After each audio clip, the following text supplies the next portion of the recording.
এজন্য এক নম্বর হইল নিয়তকে কাঠি করা, নিয়ত সহি করা যে আমার ভিতরে যে গুনাহগুলো আছে এই গুনাহগুলো এক এক করে আমি ছাড়বো।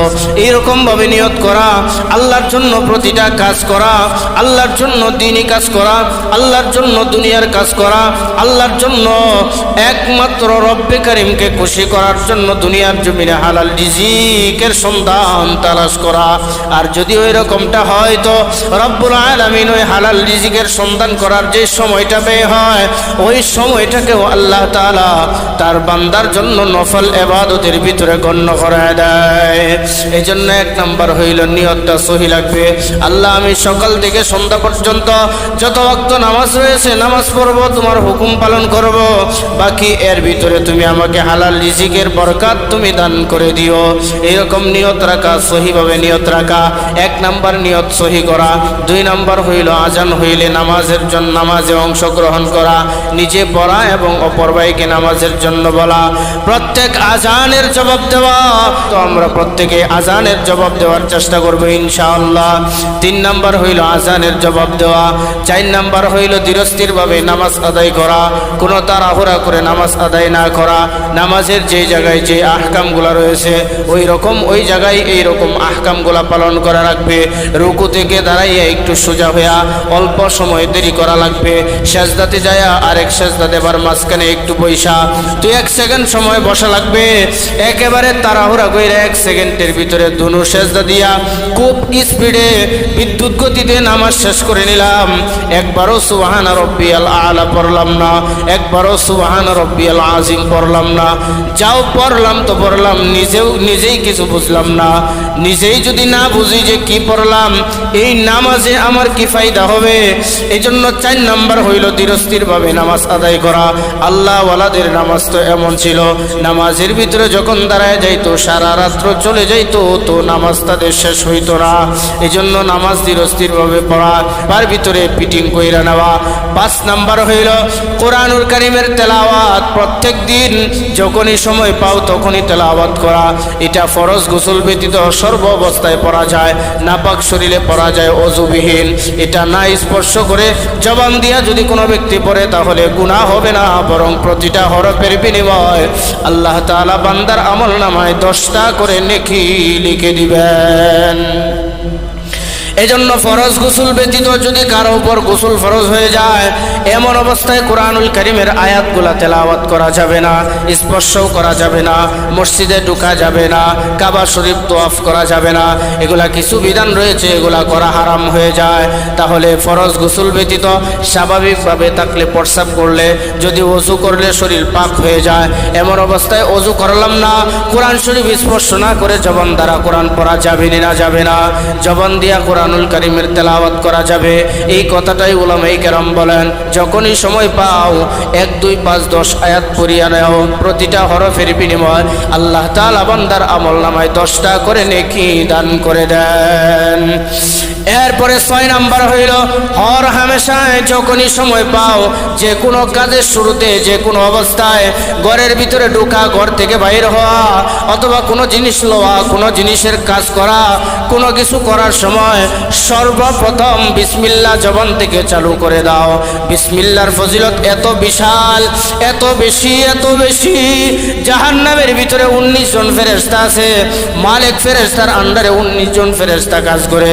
এই বিসমিল্লাহ হরফটা বা বিসমিল্লাহ শব্দটা লিখতে গেলে আল্লাহ পাক রব্বুল আলামিনের 19টা হরফ রয়েছে। এই 19টা হরফকে একত্রিত করলে বিসমিল্লাহ এই শব্দটা হয়ে যায়। এই জন্য বলেন আল্লাহ জবান দিয়ে যদি কোনো ব্যক্তি প্রতিটা হর হামেশায় প্রতিটা কাজের শুরুতে বিসমিল্লাহ বলে আরম্ভ করে, মৃত্যুর পরে আল্লাহ তাআলা 19 জন ফেরেশতার হাত থেকে ওই ব্যক্তিকে রক্ষা করবেন। অর্থাৎ জাহান্নামের ভিতরে যে 19 জন ফেরেশতা কাজ করে, এই 19 জন ফেরেশতার হাত থেকে যিনি রক্ষা করবেন তিনি কে? 7 নাম্বার হইল সালাম বিনিময় করা।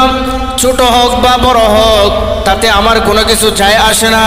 বুজুর্গ হোক বা আলেম হোক, অথবা কোনো আবেদ বান্দা হোক, মুসাফির হোক বা অন্য কোনো মানুষ হোক, মুসলমান হইলে পরে তাকে রাস্তাতে কারোর সাথে দেখা হইল তাকে সালাম বিনিময় করব। চেহারার দিকে তাকায় থাকবো না যে দেখি সে আমাকে সালাম দেয় কিনা। আসেনি না নাই? হ্যাঁ, চেহারার দিকে তাকায় থাকবো না। আমি বয়োবৃদ্ধ মুরব্বী, একটা যুবক যায় আমাকে সালাম দিবে, নবীজির সুন্নত এইটা না। নবীজির সুন্নত হইল আসসালামু ক্বাবলাল কালাম। নবীজির সুন্নত হইল সর্বপ্রথম নবীজি সালাম দিতেন, এরপরে মানুষের সাথে কথা বলতেন, এইটা হইল সুন্নত। এই জন্য কোনো মানুষকে দেখা হইল আমি তাকে আগে সালাম দিব তো বেশি লোয়ার দান্দা নিজের মগজ থেকে বাদ দিব, লোয়ার দান্দা দেওয়ার দান্দা খুঁজবো। কোনটা খুঁজবো? আরে আবু বকর উমর গাছের আড়ালে লুকায়া থাকতেন, আলী লুকায়া থাকতেন, নবীজি রাস্তা দিয়ে আসবে তো নবীজিকে সালাম দিবে। কোন এক মজলিসে নবীজি বলছে আর আমরা ভাবি কি আমি 5 জায়গা 5 ওয়াক্ত নামাজি, আমার তে বুজুর্গ আর কেউ নাই, আমারে সালাম দিব, আমি কি এর সালাম দিতাম? এগুলা দান্দা ছাড়ার দরকার আছে না নাই? আমি আগে দিব, আপনি আগে দিবেন, সালাম দিবেন, ঠিক না? সালাম দিব ইনশাল্লাহ। তাহলে কয়টা বললাম? 7টা। কয়টা? 7টা। 1 নম্বরে কি? নিয়ত করা। 1 নম্বরে নিয়ত করা। 2 নম্বরে আজানের সাথে সাথে নামাজ জামাতে আদায় করে নেওয়া। তারপরে প্রত্যেক আজানের উত্তর দেওয়া, আজানের জবাব দেওয়া। তারপরে ধীরস্থিরভাবে নামাজ আদায় করা। কোরআনুল কারীমের তেলাওয়াত জবানে চালু করা। 6 নম্বর বিসমিল্লাহির রহমানির রহিম বলে প্রত্যেকটা কাজ শুরু করা। 7 নম্বর সালাম বিনিময় করা। তারপরে আসেন 8 নম্বর ঘুমানোর আগে সূরা মুলক তেলাওয়াত করা। আমরা জানি তো সবাই, হ্যাঁ? না ও না না, এটা শিখবো ইনশাল্লাহ। একমাত্র কবরের আযাব থেকে বাঁচানোর জন্য একটা সূরাই যথেষ্ট। আল্লাহ প্রত্যেকের হাতে স্মার্টফোন আছে, প্রতিটা ঘরে ঘরে আছে, আছে না নাই? প্রতিটা ছেলের হাতে আছে, প্রতিটা মেয়ে ছেলের হাতে আছে, প্রতিটা পুরুষের হাতে আছে। সূরা মুলক নেটে চার্জ দিলে পাওয়া যায় না? যায় না? যায়। আপনি মোবাইল চাইরা শুনবেন, আপনি পড়লে যে সব হইতো আপনি শুনলে একই সব হবে। কমাস কম এতটুক আমল তো করতে পারবেন। কথা কয় শুনতে তো পারবেন না? শোনারও সময় হবে না, শুনবেন। মোবাইলে তেলাওয়াতটা চাইরা শুনবেন, শুনলেও একই সব, পড়লে যে সব শুনলে সেই সব। কিন্তু পড়লে নিজের মনের ভিতরে অন্যরকম একটা তৃপ্তি আসে। যে কোরআন শরীফ পড়তে জানে না, এই কপাল পোড়া। না ফরজ না? কোরআন শিক্ষা করা কি? তা যদি ফরজ হয়, ফরজ প্রতিটা বিধানের হিসাব আল্লাহর কাছে দেওয়া লাগবে। কবরের আযাব থেকে এই সূরা মুলক তাকে বাঁচাবে। তাহলে 9 নম্বর তাড়াতাড়ি এশারের নামাজের পরে খুব তাড়াতাড়ি ঘুমিয়ে যাওয়া। এটা নবীজির সুন্নত। এশারের নামাজের পরে তাড়াতাড়ি ঘুমিয়ে যাওয়া। আমরা বাজার থেকে আসি 12টা, 10টা, 11টা, আসার পরে গল্প গুজর করতে করতে 1টা বাজায়, তারপরে ঘুমাই। ফজরের নামাজের সময় তো উঠি না, একেবারে ব্রাশটা হাতে নিয়ে 11টায় উঠি। আছে না এমন ভদ্রলোক? হ্যাঁ আছে, আছে, আছে, এরকম ভদ্রলোক আছে না? তো এই জন্য এশারের নামাজের পর পরই ঘুমায় যাওয়া। উম্মত ঘুমায়, নবীজি কষ্ট করছে। এখনো কবরে নবীজি আমাদের জন্য কান্না করে, আর উম্মত দেদারসে ঘুমায়। ঠিক না? উম্মত ঘুমায় আর নবীজি ওইদিকে কবরে শুয়ে থেকে কান্না করে, রব্বি হাবলি উম্মতি। কিয়ামত পর্যন্ত বলবে, হাসরের ময়দানেও বলবে, আমাদের জন্য। মিজানের পাল্লার কাছে যাও বলবে, জান্নাতের গেটের কাছে যাও বলবে, জাহান্নামের দ্বার প্রান্তে যাও বলবে, ফুলসিরাতের কাছে যাও বলবে, রব্বি হাবলি উম্মতি। আর আমরা উম্মত কি করি? গলা পর্যন্ত খায়া তারপরে দিনের 10টা পর্যন্ত ঘুমাই। ঠিক না? তো 8 নাম্বার হইল এশারের নামাজের পর পরই ঘুমায়া যাওয়া। 10 নাম্বার রাগ নিয়ন্ত্রণ করা। এই রাগ কিন্তু মানুষের ইবাদত নষ্ট করে দেয়। রাগ কি করা? নিয়ন্ত্রণ করা। হুটহাট মানুষকে অন্যায়ভাবে গালাগালি করা, অন্যায়ভাবে কাউকে কটুর কথা বলা, এগুলা নিয়ন্ত্রণ করা দরকার। ইমানদারদের প্রথম বৈশিষ্ট্য হইল রাগকে কন্ট্রোল করা। আর এই রাগ কন্ট্রোল করার নবীজি 3টা সুন্নতের কথা বলছেন। 1 নাম্বার বলছে, যখন তুমি দাঁড়ায় থাকবা এমন অবস্থায় রাগ উঠলে তুমি বৈশা যাও। কি করবা? বৈশা যাও। যদি তাতেও না কমে তাহলে তুমি শুয়ে যাও। তাহলে মসজিদের দিকে চলে আসো, ওযু করে 2 রাকাত নামাজ পড়ো। অন্যায়ভাবে গালি দেওয়া মুনাফিকের আলামত। রাগ উঠলে মানুষকে গালাগালি করা, এটা মুনাফিকের কাসরত। হিংসা করা যাবে না। হিংসা আছে না নাই? হিংসা আছে না নাই? আছে। এই হিংসা করব না। সবাই মানুষ। আমি ভালো জামা পরি, এই জন্য আমি একবারে ফেরেশতা হয়ে গেছি না। আমি ব্র্যান্ডের জুতা পরি, এই জন্য আমি একবারে ফেরেশতা না। সেও মানুষ, আমিও মানুষ। আমি ভালো খাবার খাই, এই জন্য আমাকে জান্নাত থেকে খাবার দিয়ে গেছে না, মরণের পরে আবার এই খাবারই দিবে, এরকম না। যদি টিকিট পাইলাইতাম তাইলে ভিন্ন কথা ছিল। রাস্তাঘাটে মানুষ দেখলে সাইড দেও, আমি জান্নাতের টিকিট পাইছি, ওই রকমও তো না। না পাইছি কেউ? আরে আবু বকর জান্নাতের টিকিট পাওয়ার পরেও এই রাস্তাতে হাঁটার সময় পাতাগুলা হাতে নিয়ে কান্না করতো আর বলতো, আল্লাহ তুমি আমারও যদি এই গাছের পাতা বানাইতা, ছাগলে খাইতো, আমার কোনো হিসাব হইতো না। কিন্তু আমাকে তো মানুষ বানাইছ।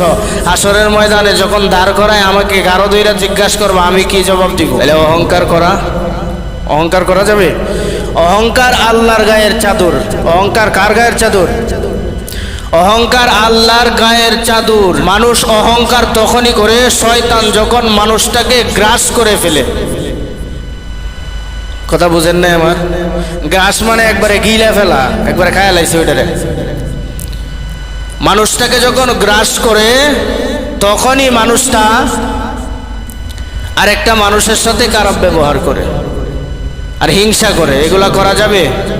হিংসা করব না আমরা ইনশাআল্লাহ। হিংসা করব না, হিংসা করব না, হিংসা করব না ইনশাআল্লাহ। হিংসা করব? হিংসা করব না।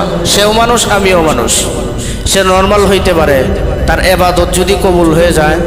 আর মজলুম যারা, ওদের হিসাব কম হবে। একটা জিনিস মনে রাখবেন, যারা দরিদ্র মজলুম, ওদের হিসাব কম হবে। বেশি খাইলাম, বেশি হিসাব। আবু বকরকে নবীজি জিজ্ঞেস করছে, কি দিয়ে খায় আসছো? আবু বকর বলছে ডাইল ভাত। আর অন্য অন্য সাহাবীদেরকে জিজ্ঞাসে, কেউ 10 পদ, 8 পদ, 4 পদ, 6 পদ, এরকম কইতে কইতে সময় শেষ। আবু বকরকে শুধু জিজ্ঞাসে, কি দিয়ে খাইছো? ডাইল আর ভাত। শেষ, এক কথাই জবাব শেষ। আমি যদি 10টা পদ দিয়ে খাই, বললেও তো 10টা সেকেন্ডের দরকার।